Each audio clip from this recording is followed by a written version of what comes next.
Shalom, terima kasih sudah meluangkan waktu sejenak di tengah kesibukan Anda untuk duduk mendengarkan serta merenungkan kebenaran firman Tuhan. Kami berdoa agar waktu ini menjadi waktu yang menyegarkan bagi jiwa Anda. Topik renungan kita sepanjang minggu ini adalah panggilan misi menjadi berkat bagi bangsa-bangsa. Bagian firman Tuhan yang menjadi fokus perenungan kita adalah 1 Petrus pasal 2 ayat 9, terjemahan baru kedua yang berbunyi demikian. Namun kamulah bangsa yang terpilih, imamat yang rajani, bangsa yang kudus, umat Allah sendiri, supaya kamu memberitakan perbuatan-perbuatan besar dari Dia yang telah memanggil kamu keluar dari kegelapan kepada terangnya yang ajaib. Jemaat yang dikasihi Tuhan, mari kita mulai dengan membayangkan sebuah situasi yang sangat akrab di era digital ini. Kita memesan sebuah paket penting melalui aplikasi ponsel, kita melihat status, kurir sedang menuju lokasi. Namun setelah menunggu berjam-jam, paket tersebut tidak kunjung tiba.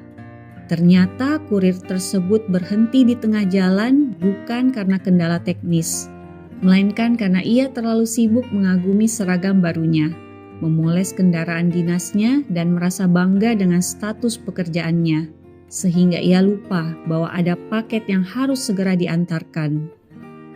Tentu kita akan merasa kecewa dan marah, bukan? Dalam hati kita pasti akan berucap, tugas seorang kurir bukan sekedar memakai seragam, melainkan memastikan paket itu sampai ke tangan penerimanya. Tanpa kita sadari, kehidupan kita sebagai orang percaya seringkali menyerupai kurir tersebut. Kita seringkali terlalu bangga dengan status sebagai anak Tuhan, atau sebaliknya, justru malu mengakuinya. Kita senang menikmati fasilitas rohani di dalam gereja, tetapi lupa bahwa ada paket maha penting yang harus diantarkan keluar dinding gereja. Kabar baik tentang kasih Tuhan. Oswald Chambers dalam tulisannya pernah menegur kita dengan tajam. Tuhan tidak memanggil kita untuk menjadi sukses. Dia memanggil kita untuk menjadi saksinya. Pernyataan ini mengingatkan kita bahwa keberhasilan seorang percaya tidak diukur dari seberapa nyaman hidupnya atau seberapa banyak harta yang ia miliki, melainkan seberapa setia ia menyampaikan pesan Tuhan kepada dunia.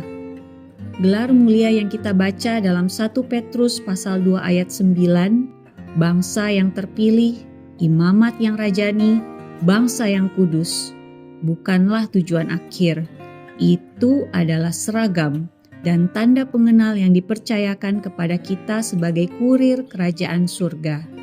Kita diselamatkan bukan untuk sekedar mengamankan tiket ke surga bagi diri sendiri, melainkan untuk menjadi sarana agar orang lain juga mengenal terang yang ajaib itu. Chambers menekankan bahwa kesuksesan duniawi seringkali hanya diukur dari apa yang berhasil kita kumpulkan, baik itu harta, reputasi, maupun kenyamanan pribadi. Sementara menjadi saksi diukur dari apa yang kita bagikan kepada orang lain. Jika sukses berfokus pada kepuasan diri, maka menjadi saksi sepenuhnya berfokus pada kepentingan Yesus Kristus. Sebagai imamat yang rajani, kita tidak dipanggil untuk menjadi pusat perhatian atau sekedar menikmati hak istimewa, melainkan menjadi jembatan yang menghubungkan manusia dengan Tuhan. Keberhasilan sejati kita sebagai kurir kerajaan surga bukanlah terletak pada seberapa hebat atau terkenalnya kita di mata dunia, melainkan pada seberapa setia kita melintasi berbagai rintangan untuk memastikan bahwa paket kasih Tuhan sampai dengan utuh ke tangan mereka yang masih berada dalam kegelapan. Tidak perlu hebat untuk menjadi saksi baginya, cukup mulai dan Tuhan yang akan memampukan. Mari kita renungkan bersama. Hal nyata apa yang sudah kita lakukan agar kabar baik tersebut dapat didengar oleh orang lain? Mari kita berdoa. Bapa, kembali lagi anakmu datang kepadamu. Dengan kerendahan hati kami memohon, ampunilah kami dengan kelalaian kami dalam mengerjakan tugas kami di dunia ini. Kami terlalu terlena dengan kenikmatan dunia ini sehingga kami lupa akan tugas yang mulia yang sudah dipercayakan kepada kami.